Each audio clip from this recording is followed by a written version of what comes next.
Okay, I gotta make a video on this show. It's just been too peak. It's been peak. It's been absolute cinema. I want you guys to understand something.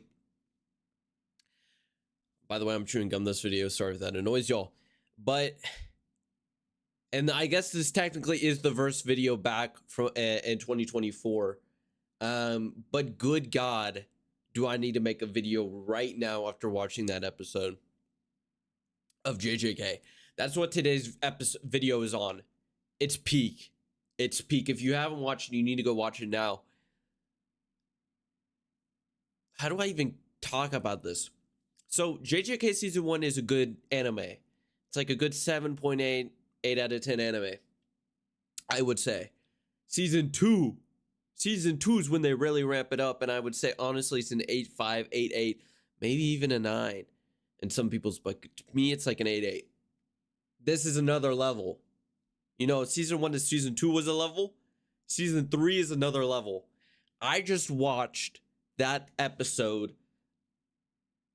We all know what I'm talking about. That episode 4, season 3. Spoiler alert, which it's not really a spoiler alert because it's anime and the manga's been out forever now. But anyway, spoiler alert. If you don't know, you're going to know now. So click off the video if you don't want any spoilers for that episode. She kills the Zenin clan. She just fucks everybody. That's insane to me. That's insane to me. Okay? And by the way, I mean, wow. The animation in this episode was possibly the best animation I have seen in anime. Okay? And it is only second to one animation that I can think of off the top of my head, and that is Reze Arc Chainsaw Man, which is another peak of anime. To be honest, 2026 is off to a great start. If this is how all the shows I'm really hyped about watching are this year, I mean, we're not gonna have a letdown this year. To be honest, this show keeps getting better. Every episode, every season, it doesn't even matter. It just keeps getting better and better. And I have to say this. Every scene in that latest episode of Jujutsu Kaisen was very well crafted. It was not only very well crafted, but I would honestly say every scene was perfected. Basically, there is very rarely, fuck. Might have to spit out the gum. Rarely a scene where I was thinking in my head, I was like, I could think of a better way to animate this scene. And, you know, obviously, when you think like that, sometimes you think of scenes that obviously just can't be animated due to budget or whatever. There's like maybe 1 or 2 frames where I thought about that. Maybe 1 or 2 frames. But good God, was the animation good. The Kill Bill scene was very good. I thought it was very well constructed. I thought it showed off her new skills really well. And in all honesty, I honestly believe this has to be one of the best episodes of television I've seen in a long time. If you thought any episode of Invincible was good, if you're an American viewer, because I know Invincible is massive here in America, I want you to look at JJK Season 3, Episode 4, and come back to me and tell me Invincible doesn't have shit animation. Because it does. Now, I'm not going to sit here and lie like, be like, well, the budget could be... the budget's probably the biggest reason in that. I'm not going to lie. But Invincible also, I didn't like season 2 that much. That's my biggest pet peeve with Invincible. And the last season wasn't bad, but my biggest pet peeve with Invincible is definitely season 2. Anyway, getting back on track, JJK. Holy shit, is the show peak. Everybody didn't like episode 3. I liked episode 3 more than the first 2 episodes of the season. I thought it was really well animated, especially for what the episode was on.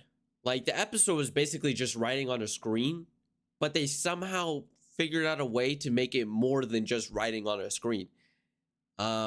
Which I think is really hard. In my personal opinion, I think that's really hard to do. And I can respect how much effort they put into that, because honestly, I mean, I was watching the whole time. I don't know why people were upset with that episode. You know, they complain when the words are too fast on the screen, and then they complain when the words are on the screen too long. So I don't know what to say. But honestly, that was a great episode. See, episode 1 and 2 was great. I actually thought, because I haven't read the manga, but I actually thought Yuta just straight up murked my boy. I thought he straight up murked my boy, Yuji Itadori. Just like that. I was like, no shot they kill the main character here. He's got to swap to Sukuna. He's got to swap to Sukuna. And then he just straight up died. I was like, huh, that's weird. Is my boy just dead now? And then they pull the cat out of the bag. They show why Yuta's special grade. Not only is he insanely fast, insanely strong, has this fucking creature out of his ass that's comes out of his sword or something. I don't fucking know. I don't get it. I don't read the manga. It's a creature like named Rita or something, okay? Hey, you got it. You got it, honey. I ain't fucking with you, okay? Now, this motherfucker has this beast, right? But not only that, he has reverse curse technique. He liked that. He liked that for real. I didn't know that. Although what I do think is kind of bullshit is the whole Rita thing, bro.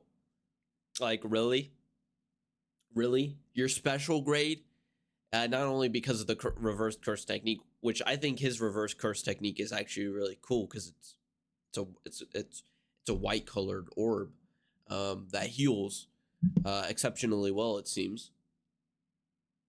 It's like some sort of healing thing. I don't fully understand it. And again, I haven't read the manga yet, but it seems to heal exceptionally well. I believe they did say that in the episode. I believe that if you use it, he's like, my reverse technique heals people exceptionally well. He's really bad at hiding his cursed, obviously his cursed energy, so he just amplifies the shit out of it. And then there's Rita, who comes out of nowhere and puts you in a prison in the Diddy dungeon. I mean, that's kind of crazy, no? That's kind of like insane hacks. Going back to episode 4, now that we've kind of recapped the whole season, Itachi and Maki really moving like that, though. I mean, let's talk about that. They really moving like that, though. You know what I'm saying? She just straight up murked her whole clan like Itachi. Spoiler alert, click off the video if you're Noah, because Noah's going to watch Naruto, so I don't want that spoiled for him. But if you're anybody else, should have listened to the spoiler alert earlier in the video. Itachi and Maki really like that, though. They are honestly,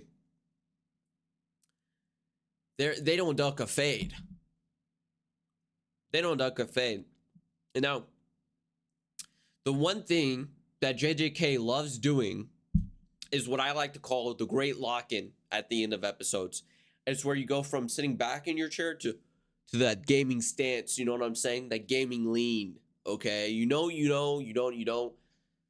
But there's always that part at the end of the episode where they splat 50 words in like a 1 by 1 inch diameter. And I get it. Skill issue, whatever.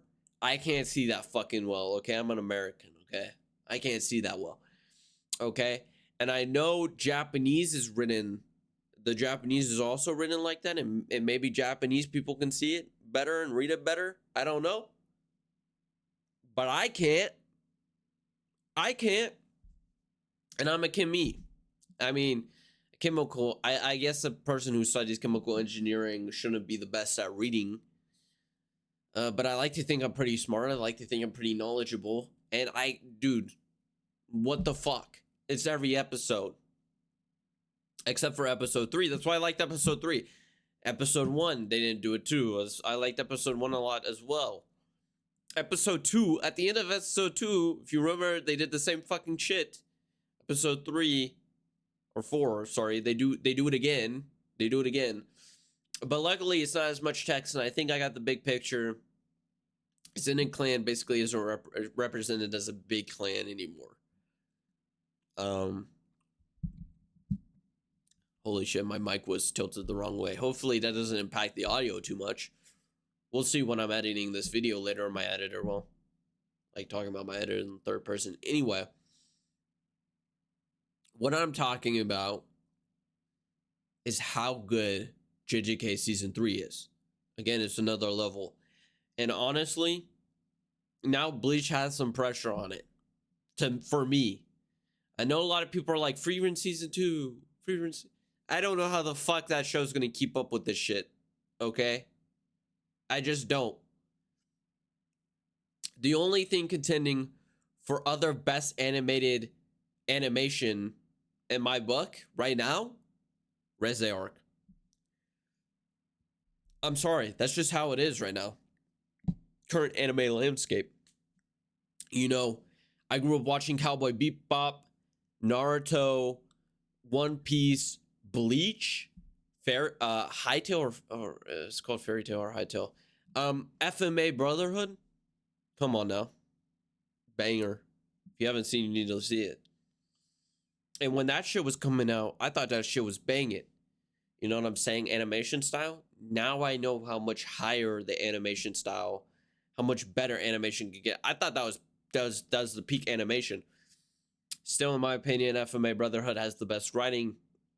That's not changing anytime soon, really. Except for maybe Chainsaw Man. And I know it's top tier Gooner bait.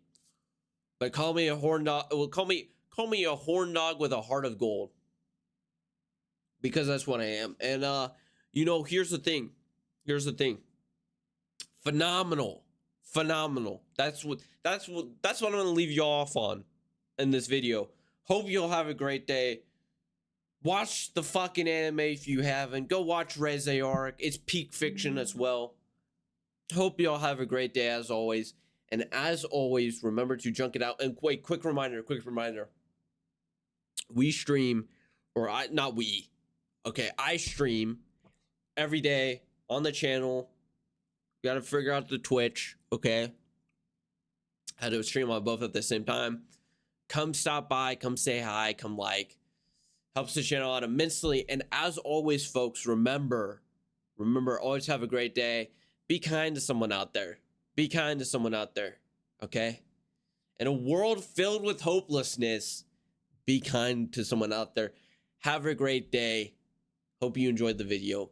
Junk it out.